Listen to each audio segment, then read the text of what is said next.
lórí ọ̀rọ̀ restructuring or regional ni tí ìwà tèmi jọ jókòó lé lórí pé kí bàbá Tinubu kan ṣe fún wa kò wá ṣe ti ọ̀rọ̀ ilẹ̀ ti Yorùbá nìkan lélẹ̀ tí gbogbo Nàìjíríà south west south east south south north northern part of Nigeria gbogbo wọn ni wọ́n kó papọ̀ sí ìlú Àbújá lánàá àwọn àgbààgbà tó dẹ̀ lọ represent wa wọ́n gbìyànjú o ṣùgbọ́n mo gbé fídíò yẹn wá tẹ́ ẹ bá ti wá wò ó ṣé wọ́n sọ máìdì ìwà àtẹ̀mí ṣé nǹkan tí èmi àti ẹ tí a fẹ́ látọ̀dọ̀ bàbá Tinubu ṣé ò ní wọ́n sọ àbí ṣé ò ní àfikún àbí àyọkúrò bọ́ kí tó gbé fídíò yẹn wọlé jẹ́ sáré kakíní fún ẹ. We crave Western education, but no girls who married as teenagers seek government support. Young women who got married as teenagers between the ages of 13 and 16 in Tashan, Kangele community, Maiduguri, Borno State, have appealed to the government to expand access to education to enable them to redefine their future aspirations and contribute more meaningful to the society. The women, most of whom said they were not even aware of the existence of adult and second chance learning centers in the state, also lamented the issue of proximity, noting that the government could improve access through increased awareness, the establishment more centers and measures to address mobility challenges. Tó já sí wípé àwọn ọmọ northern part of Nigeria tí wọ́n ń ṣe mass wedding fún láti the age of 13 to 16 wọ́n ti ń rawọ́ ẹ̀bẹ̀ sí President Bola Ahmed Tinubu wípé kí wọ́n fún wọn ní western education kò ṣe marriage ni wọ́n béèrè fún àwọn náà fẹ́ contribute towards the society in a meaningful way ẹ má marry wọn off education ní ká ẹ fún wọn they are craving for western education ní northern part of Nigeria ṣé you dey see ó yá tẹ̀lé mi ìdí tí bàbá ṣe ní láti fún wa ní regional oníkálùkù ní láti bẹ̀rẹ̀ sí ní ṣèjọba sáìdì títí ẹ̀ níṣẹ́ tẹ̀lé mi wá wo fídíò. Along regional structure, the imperative of a Yoruba region. The Yorubas are the people who largely inhabit most of the western part of Nigeria. They, like the Hausa Fulani, are said to have come from the Sudan, led by Oodua, their progenitor. This offspring of Oodua from Ile-Ife spread all over Yoruba land, including the ancient kingdom of Benin in the present Edo State. The Yoruba also spread across Nigerian borders into Benin Republic, the Republic of Togo, and they are found in large numbers in Ghana, Cote d'Ivoire, and Senegal, among others. They could be said to be equal to the Hausa Fulani in international habitation of the world by their people. The Yoruba number between 30 and 40 million in Nigeria, and they predominate in Lagos, Ogun, Oyo, Osun, Ekiti, Ondo, and Kwara State. In Kwara State alone, 12 of the 16 local government areas are inhabited largely by the Yoruba, and there are pockets of the Yoruba in Edo and Delta State. They speak the same language, although with various dialects. You will hear Ijebu saying their own, Ife saying their own, Igesa they saying their own, but they are all Yorubas, and they claim one ancestry. The Yoruba border the Hausa Fulani directly to the northwest and north central of Nigeria. The Yoruba knew civilization very early. By the time of the arrival of the British and other European explorers in Lagos and Badagry coast, they were many times ahead of other ethnic groups in civilization, always wanting to be the first in everything. In education, they are far ahead of every other nationality. Even the Igbo with whom they used to be in competition, there is hardly any nuclear family in the whole of Western Nigeria that has not produced at least a university graduate. This is why they are the most articulate in Nigerian politics. Their politics is, however, Republican, many times unbending, many times unyielding, and even in the face of naked realities. The Yoruba have developed a culture of each man unto himself and God for us all, which have become a disservice to themselves and their people in present day realities of further centralized federal arrangement. Finally, on the whole, Yoruba people are largely peaceful and progressive in their ideas, thoughts, and actions. An autonomous region for the Yoruba will make them a beacon of light to other regions as it were in the First Republic. No doubt, an autonomous region for the Yoruba is imperative and expedient. This makes restructuring of the federal architecture non-negotiable. The federal architecture must be restructured. And let me add this addendum. In terms of mineral resources, if you are contemplating survival of Yoruba as a region, Igbetitan in Oyo State has large deposit of marble in South Africa. When you are thinking of bitumen, Ondo State is the second in the world after Canada with large deposit of bitumen. There is gold in Elisha. Cocoa is all over the Yoruba land, and the tallest building in Africa then was built with cocoa money, cocoa proceed. We call it Cocoa House,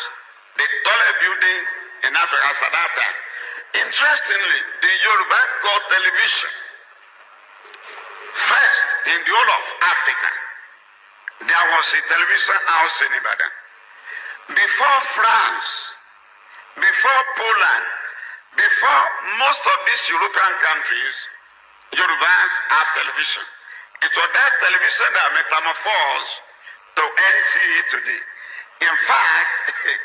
one of the early general managers of the Nigerian Television Authority in Ibadan happened to be Ambassador Yemi Farombi, because the first television house in Africa was in Ibadan. So if you are talking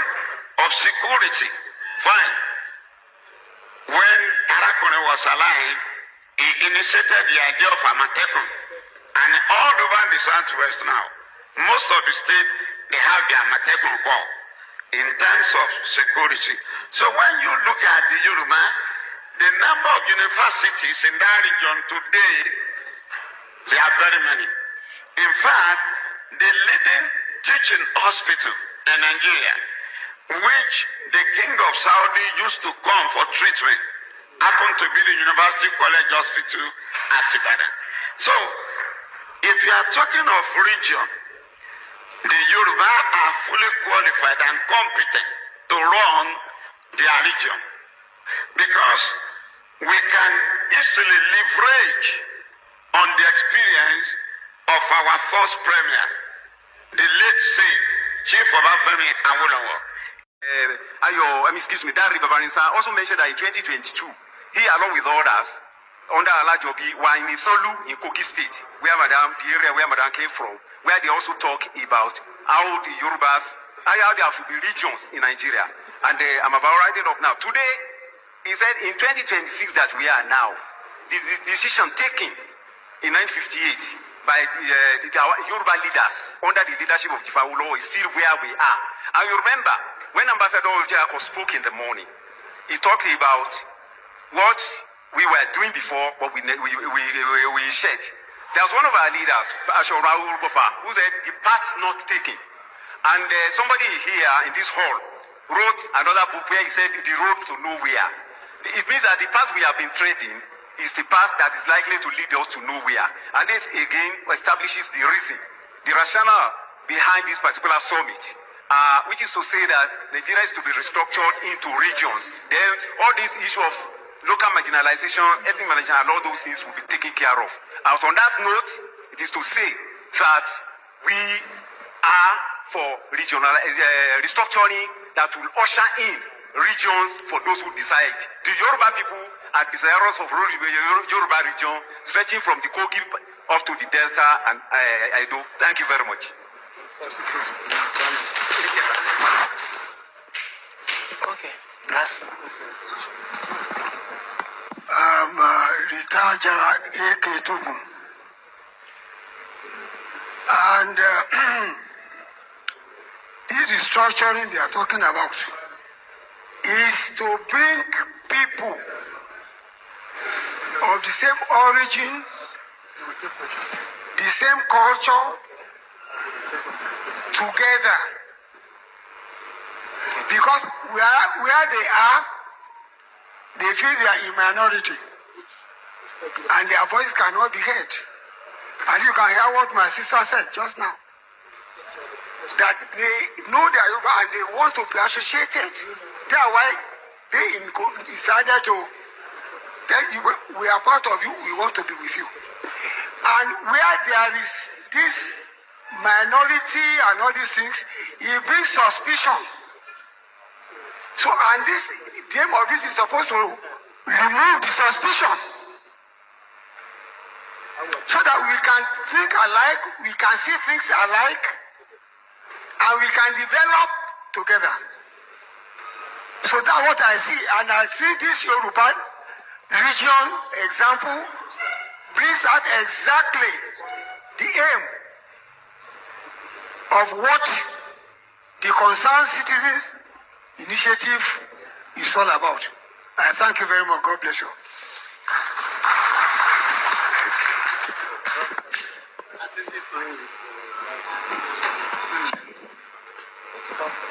So, ladies and gentlemen,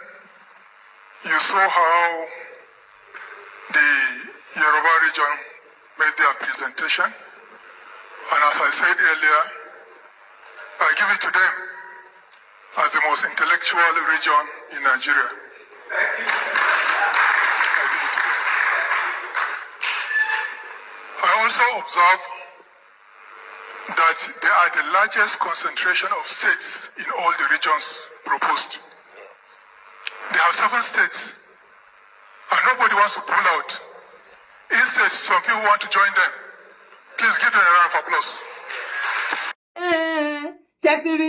ṣe wo fídíò dáadáa, ṣe understand, ṣe rí àwọn bàbá wa tí wọ́n lọ represent wa ńbẹ̀. Èmi Yèyé Dára Kowé on behalf of gbogbo ọmọ kóòtù ajíire Yorùbá both home and abroad. À ń sọ fẹ́yìn bàbá wa àtẹ̀yìn ìyá wa tẹ́ lọ represent àwa ọmọ kóòtù ajíire Yorùbá wípé ẹ ṣé gan ni ẹ kú àgbàlẹ̀ wa o àmúre. Ẹ ṣé gan ni o, àgbà yín á túbọ̀ máa dalẹ̀ o. A máa rí yín bá ní gbogbo ọjọ́ gbogbo àsìkò. Ikú ò ní pa yín ní kíákíá, ẹ sì tún gbé dáyà jù báyìí lọ. Inú tèmi dùn, ayọ̀ mi kún. Ìwọ tó ń wo fídíò yìí tó jọmọ kóòtù ajíire Yorùbá, ṣé inú tiẹ̀ dùn, ṣé ayọ̀ tiẹ̀ kún? Ẹjẹ́ àti ibi pẹlẹbẹ ká bẹ̀rẹ̀ sí ní mọ́ọ̀lẹ̀ jẹ. Yàtọ̀ fún wípé àwọn ń pariwo ẹ̀ online, ó ti dọ́dọ̀ àwọn àgbààgbà wa nìyẹn. Mo dẹ̀ ti sọ fún yín wípé àìmọye àwọn group organization ló wà tí wọ́n ti gbé regional dání, tí wọ́n dẹ̀ sọ fún bàbá Tinubu wípé regional yẹn gangan is the solution tọ̀rọ̀ tó wà nù Nàìjíríà sìn. Tí bàbá Tinubu ò bá fẹ́ kí Nàìjíríà kó catch fire àbí kí Nàìjíríà kó fàyà pẹrẹgẹdẹ bí ọwọ́ aṣọ, ẹ̀mí á sọnù, dúkìá á bàjẹ́, láti tètè lè rescue kí Nàìjíríà kó má fàyà pẹrẹgẹdẹ bí ọwọ́ aṣọ, ẹ tètè gbé regional sílẹ̀ bàbá mi Tinubu. Tí ẹ bá wo ọ̀pọ̀lọpọ̀ àwọn messages tí àwọn bàbá wa fi sílẹ̀, àwọn tó represent tiwa ní ilẹ̀ kóòtù ajíire Yorùbá, wọ́n jẹ́ kó yé ìwọ àti èmi wípé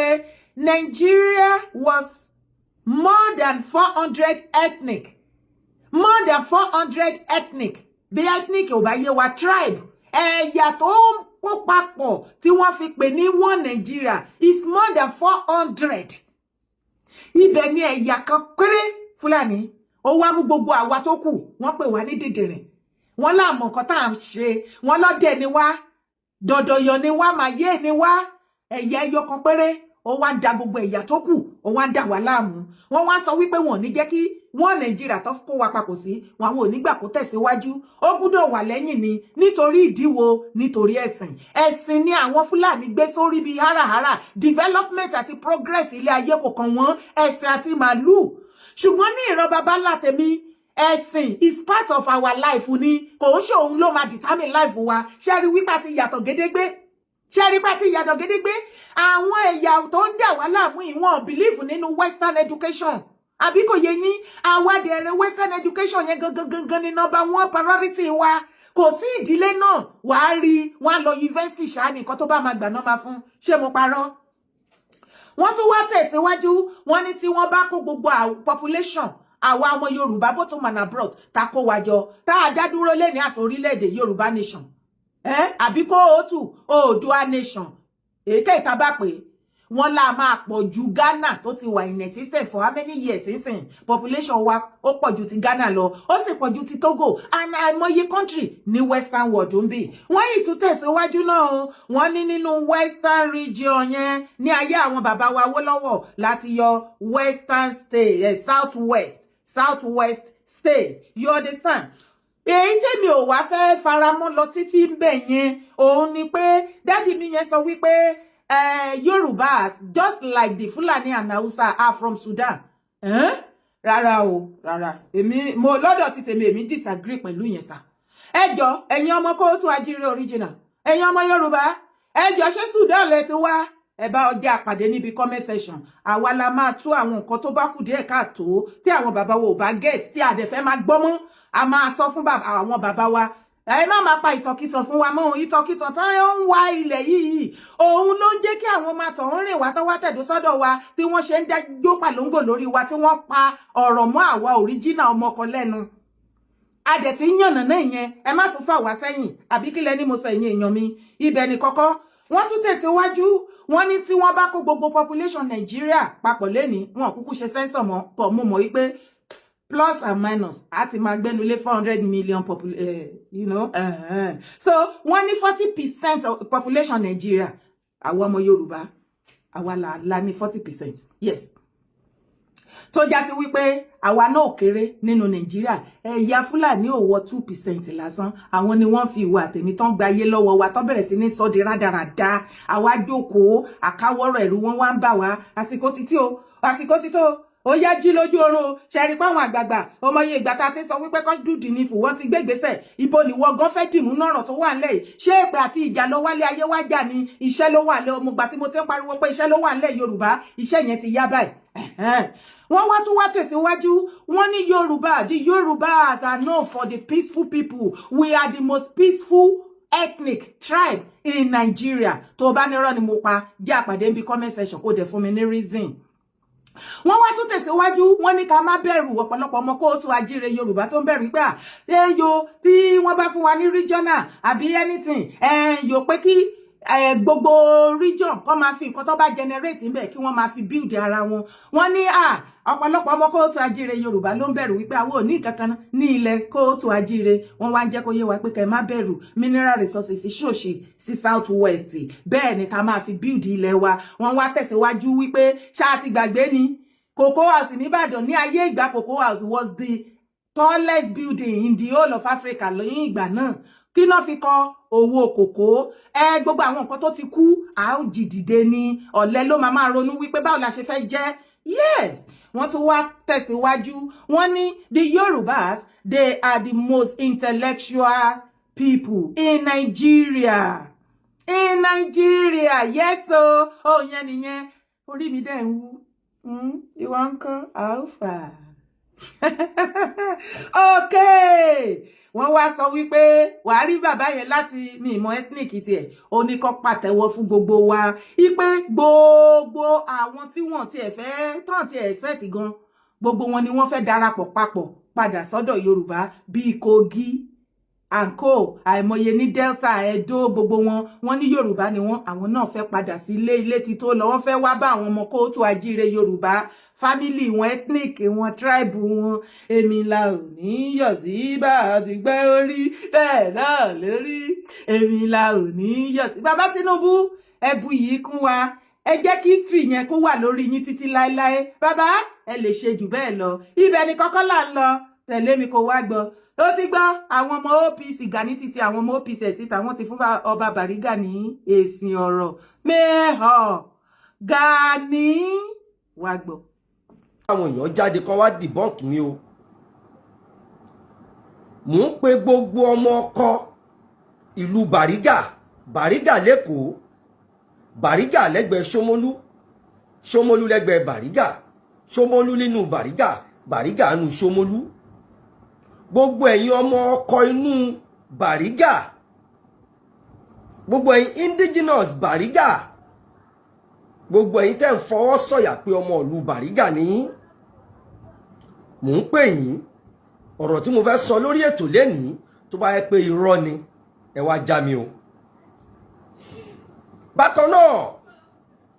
mò ń lọ sọ́dọ̀ àwọn lọ́balọ́ba ìlú Èkó látòrí bàbá wa Ridwanu Akiolu bàbá kọ́lọ́hún jẹ́ kárí yín pẹ́ o kádé kó pẹ́ lórí kí bàtà kó pẹ́ lẹ́sẹ̀ ẹ̀ṣin ọba kò jẹ́ kó pẹ́ ìwọ tó ń pèrè ní tímsìn yìí ìgbà tó dáyà ẹ padà sí Bàrígà àwọn àgbààgbà ìlú ṣe mọ̀ pé wọ́n máa ń lójú inú wọ́n ti rí pé ọmọbìnrin yìí ó dàbí pé ó ti fẹ́ra kù wọ́n rí pé ìyáná símọ́ ti fẹ́ra kù ìgbà tó rí wípé ìyáná símọ́ fẹ́ra kù wọ́n sọ fún kábíyèsí ṣe mọ̀ pé àwọn àgbààgbà ayé ìgbà yẹn wọ́n máa ń fi gbogbo nǹkan ṣọlá wọ́n máa ń fi gbogbo nǹkan ṣepò ni bàbá yẹn gbà á toyúntoyún yẹn ó dẹ̀ tọ́ oyún yẹn bàbá yẹn ọba Ajagunmọ́lú yẹn mọ̀ pé òun kọ́ lòun bí ìgbà tán bí wọ́n sọ lórúkọ Tímsìn ẹjọ́ ọmọ Yorùbá tó bá ń jẹ́ Tímsìn yẹn jẹ́ kí n mọ̀ o nínú ẹ̀ ló wá fi ń padà pèrè ní Àkànbí Ọmọgbọ́láhàn Jagunmọ́lú ìdí rèé tí àǹtí ẹ̀ ná símọ́ ìdí rèé tí àǹtí ẹ̀ ná símọ́ tó jẹ́ pé láàrin ìgbà kan ní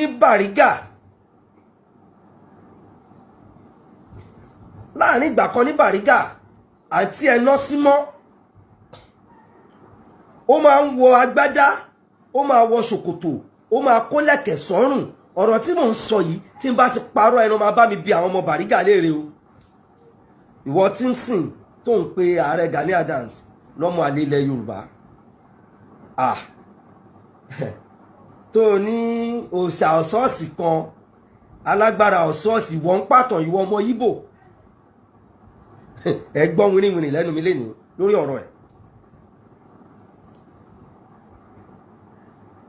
àǹtí ẹ̀ ná símọ́ ó máa ń wọ aṣọ tó máa ń dúró nídúró wípé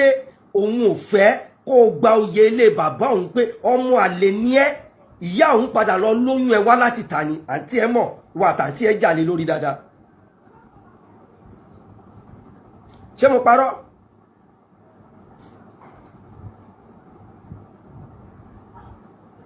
ó mọ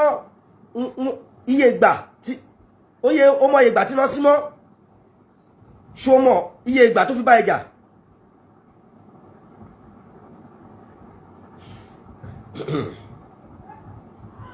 àǹtí ẹ̀ lọ símọ́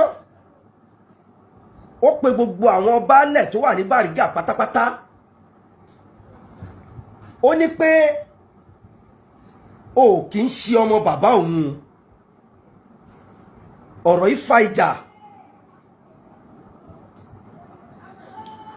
yìí fa ìjà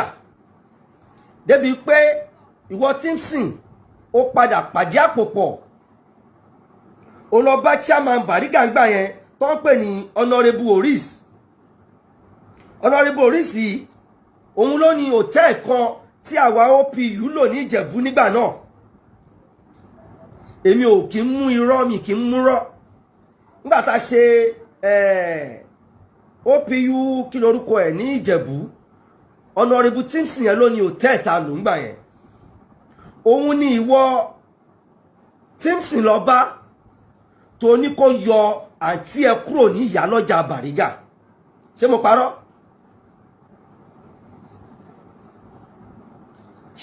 parọ́ Story kábíyèsí ọba Bàrígà ó jó Gani ọ̀rọ̀ yìí dùn Gani story tí bàbá Bàrígà kábíyèsí o bàbá wa ọba Bàrígà àjẹgbó àjẹtán àjẹfẹ́wú parí àjẹfẹ́rìgì jóbi ẹ̀ṣẹ̀ ọba àjẹkó pẹ́ lórí àpẹẹrẹ àwọn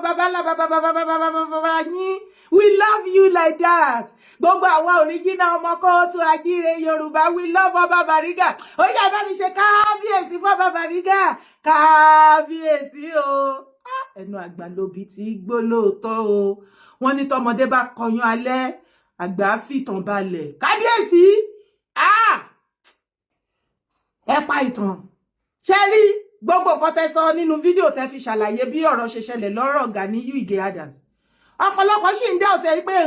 irọ́ ni kò rí bẹ́ẹ̀ àràbù ní kinní kan bọ̀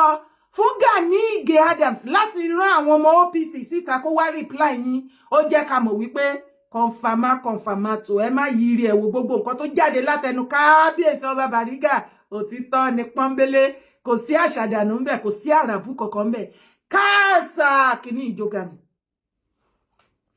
Gani ò tiẹ̀ rárá fi gbòòrò àwọn wo gan ló bá mi sọ wípé oyè tọ́ sí ẹ ńlẹ̀ Yorùbá ifu ó máa ṣe o wọ́n ní àwọn àgbà ní àwọn bàbá ló jèso àjàrà àwọn ọmọlẹ́yìn kan ṣe ráyé wa ṣe rí nǹkan tí Aláàfin Adéyẹmí àná tó kó wa sí báyìí ṣe rí ọ̀wọ́ tó kó wa sí wọ́n ti gbowó báyìí wọ́n ti lọ àwa láwà lẹ́nu ẹ̀ bàbá ti jèso àjàrà eyín ti ń kan wá báyìí torí tí ò bá jẹ́ bẹ́ẹ̀ ṣe irú Gani Adams ṣó yẹ ní oyè kò sóyè ẹ mọ̀ ràlẹ̀ràlẹ̀ oyè pé oyè tọ́ of Yorùbá land àbò oyè tọ́ of Oodua land èké tó bá máa wà ń bẹ̀ pé kò sóyè mọ́ ràlẹ̀ràlẹ̀ ló kù kò yẹ kí Gani gan wà ní ibi pé agbọ́pa ọba àwọn abẹ́sẹ̀ Gani kò yẹ kó wọ́ọ̀tà àwọn tó máa dúró gẹ́gẹ́ bí abẹ́sẹ̀ fáwọn ọba wa ńlẹ̀ Yorùbá débi tí wọ́n wá ń gbé ẹ síbi irú oyè yẹn orí bóyá ń sin ẹ wí orí bóyá ẹ ṣe ní ẹ lára ó ní ẹ lára gan ni sọ gbogbo nǹkan tí bàbá kábíyèsí ọba Bariga sọ òtítọ́ ni fídíò ọmọ ẹ̀ tó ti síta ẹ̀ because ó sọ bẹ́ẹ̀ pé iṣẹ́ tó ra ikọ̀ òun kì í pa ikọ̀ tó já sí pé iṣẹ́ tí Gani ran tí mo bá wá sọ fún yín pé gbogbo ẹni tètè bá rí tí àwọn ọmọ OPC bá bọ́ síta tó bá sọ Gani ló sọ pé kí wọ́n lọ ṣe bó ṣe ṣe tó bá ṣe bó ṣe ṣe yẹn wọ́n á gba èpè Gani á gbé wọn rí ṣé wọn náà ti ń rí báyìí ṣé o ti mọ orí èèyàn tí Gani jẹ́ yes gbogbo ọba ilẹ̀ kóòtù ajíire Yorùbá ni Gani ń bá jà gbogbo àgbààgbà ilẹ̀ Yorùbá tí wọ́n bá join láti ṣe ọ̀tẹ̀ kan kógun ja ọmọ Yorùbá gbogbo wọn ni Gani kẹ̀yìn sí bẹ̀rẹ̀ látọ̀dọ̀ bàbá wa Ọ̀nìrìṣà díẹ̀ ló kù ó fẹ́ máa ṣe bí Ọ̀ọ̀ni ó lọ ń wọ white aṣọ funfun bíi ti bàbá iyì tí bàbá ní ìbàbá ló ń gba yìí lọ ìwọ ló ń gbẹ̀tẹ́ ẹ̀bẹ̀ ó ṣe títí kò mọ̀ kí ló tún lè ṣe o tó fẹ́ fi dàbí Ọ̀ọ̀ni ó rò pé ó fẹ́ yẹ̀yẹ́ bàbá yẹn àtòrí àpèrè ni ó tún lọ gbọ́pàá òfò ibo Ààrẹ Ọ̀nà Kakanfò ti ń gbọ́pàá wọ́n yìí ọba Bariga ní kẹ́kọ̀ọ́ tí ẹ̀ bọ́ síta ẹ wá sọ ìtumọ̀ Ààrẹ Ọ̀nà Kakanfò Gani nǹkan tẹ́mi kọ́kọ́ expect pé àwọn ọmọ boys ẹ̀ máa sọ síta nìyẹn pé ìtumọ̀ nǹkan tó ń pè ní ìtumọ̀ Ààrẹ Ọ̀nà Kakanfò lélẹ́yìí ẹ wá yànnà náà torí kò sórúkọ tó ń jẹ́ nílẹ̀ tán ti bí wa tí ò ní ìtumọ̀ wọ́n ní o bọ́ síta kó wá sọ ìtumọ̀ Ààrẹ Ọ̀nà Kakanfò fún wa ó wá ní kọ́mọ bọ́ síta kọ́ máa pa ìtàn wọ́n gbé oyún bàbá Bariga wá ọba Bariga láti Iléṣà ìgbà tí màmá wọn ó wá ṣe pẹ̀lú bàbá wọn bá àná wọ́n wá jà wọ́n wá lọ àwọn àgàtú kan Ìgbò kíní kankankan àwọn ni wọ́n wá àwọn náà wọ́n ti wá bá ìyá ọba Bariga ọba láṣepọ̀ ó dẹ̀ ti bí Násímọ́ nìkan mò ń gbọ́nu fídíò ẹ̀ látàárọ̀ Násímọ́ ti rógò lọ́wọ́ ẹ̀ ó yẹ kí Násímọ́ kó sú ẹ̀ Násímọ́ ẹ̀gbọ́n ọba Bariga tí ń sìn dádì ẹ má bínú o mo pè yín lórúkọ làápọ̀ baládé mo fi tọ̀wọ̀tọ̀wọ̀ pè yín ni o ọba Bariga o ìgbà yẹn ni àwọn àgàtú ti fún mọ̀mọ́ wọn lóyún wọ́n wá gbé wá sọ́dọ̀ ọba ìgbà táwọn àgbààgbà wá rí wọ́n lójú inú wọ́n wá wò ó ìgbà yẹn náà wá rí wípé oyún ti wà lára ẹ̀ ṣẹ̀dẹ̀ mọ̀ páyé ìgbà yẹn bóyá ṣàlàyé ni o yẹ mọ̀ páyé ìgbà yẹn àwọn ọba wọn máa ń láìka ọmọ àlébó ló tó rọ́bà tó celebrate kan ìyàwó ńlọ gbóyún wọn ta ìtàn wèrè wo lẹ́ pa àtẹni tó rẹ iṣẹ́ àtiwọ́ tó ń jíṣẹ́ ránran ó ti bá yín alẹ́ ẹ ti tẹ́ ẹ̀sìn lókùtẹ́ ẹ̀mọ̀ ṣe ńlẹ̀ Yorùbá kí nìyẹn jó yín story bàbá wa Bariga ó dùn yín àṣírí tú ó ní tẹ́tí ẹ tún wá wọlé tó dùn jù bí bàbá ṣe aṣọ lójú egun ṣáà pọ́tipátẹ́mi náà ti máa ń sọ fún yín ọ̀pọ̀lọpọ̀ ti ń sọ lọ́nà láì pé Fúlàní ló sanwó oyè Gani Ààrẹ Ọ̀nà Kakanfò àwọn náà ni wọ́n ṣe ìwúyè fún ẹ̀yin wá ní pé kán kó ẹ̀mí àwọn ọmọ kóòtù àjíire àti ilẹ̀ wa kan gbélé Gani lọ́wọ́ kó wá lọ kojú ìjà Fúlàní ṣé Fúlàní tí wọ́n wá kó owó millions of naira kì í ṣe 30 million náà pé 300 ni bàbá pé má shrink ẹ̀ ṣé àwọn Fúlàní tán wá kó mílíọ̀n fún Gani láìṣe pé ó ní iṣẹ́ kankan tó ṣe fún wọn o, àbó gbà wọn lóko ẹrú, àbí ó ní nǹkan kan tó bá wọn gbé nínú ayé wọn tó dàbí alára o.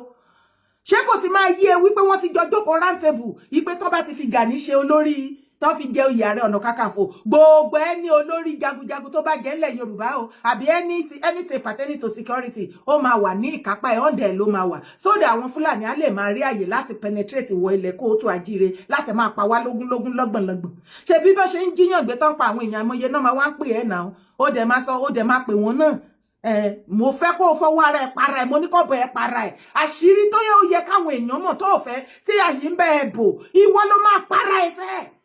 Wọ́n á gbé wọn wá bá ẹ tó bá sọ fún ẹ pé iye bẹ́ẹ̀ ni àwọn Fúlàní tó gbé lágbájá, iye bẹ́ẹ̀ náà béèrè, ẹni kan lọ máa wá iye yẹn náà ní sílẹ̀, kan máa wọ̀rí. Ìgbà tó bá ti pè wọ́n tán tẹ́ ti jọ sọ̀rọ̀ tán, ìwọ náà ló máa pa àwọn yẹn wípé kán lọ san owó ibi bẹ́ẹ̀ nìkan lọ, àdé tó bá ti san owó tán ibi bẹ́ẹ̀ nìkan lọ, kán ti lọ pàdé àwọn èèyàn wọn. Gani, you think we don't know what you are doing in Yoruba land? Ó rò wípé mo láà ń ṣọ́ ẹ lójú oorun tó bá sùn, ẹ̀ta ló máa sòótọ́ fún Gani tó máa gbọ́ báyìí sí, torí ó rò wípé irọ́ là ń pa.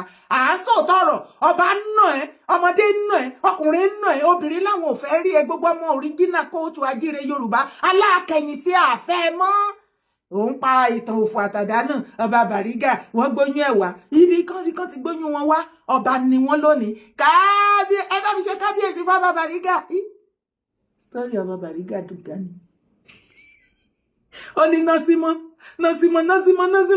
màmá násímọ́, ẹ pẹ̀lẹ́ jàre, ẹ lẹ́ jàre, ẹ̀yin máa be happy pẹ̀lú brọ́dà yín, kẹ́ máa ṣe fàájì yín nínú fàmílì yín. Nínú fàmílì yín ẹ máa enjoy, ẹ máa be happy. Ẹ jẹ́ kí Gani máa ṣẹ̀ sí kiri lérè lè tó tún ti ṣe, ó tún ti ṣẹ̀ ẹ̀sìn, ó tún ti tẹ́ gbogbo story tó wá kó síbẹ̀ yẹn kò tiẹ̀ lórí, kò nídìí. Gani, next time tó bá fẹ́ rọ́yàn jáde kó wá gbọ́rọ̀ sọ báyìí, lọ wá èèyàn gidi tẹ́ ẹ̀ bá ní nínú Oodua graphic, Oodua OPU gbogbo ẹ̀ papọ̀, ẹ lọ wá outsider kẹfún lówó gidi kó bá yín present. You see this presentation rubbish. Lọ wá story gidi, kí lẹ́ni mo